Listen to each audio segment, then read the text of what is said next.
Well, hey everyone, how's it going? I'm over here at my tractor, looking at my new tire.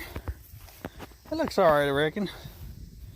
That's what the tread looks like on it.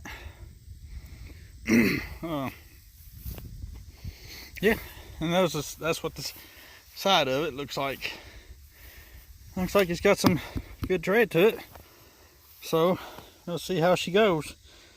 That tire over there is one that come off of it.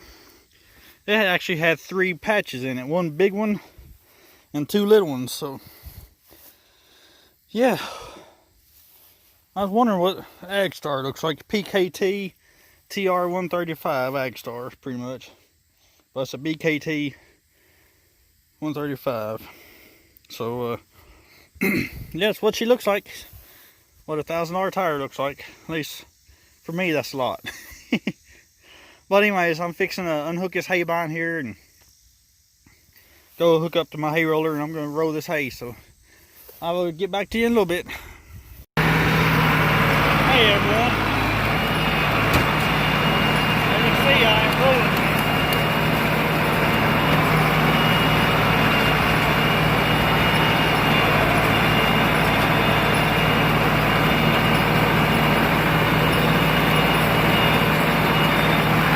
I don't know if you can hear that, but I put a plastic PTO guard on the hay roller, and it is amazing just how much quieter that thing runs. You can't even tell it's back there. I am so happy with it.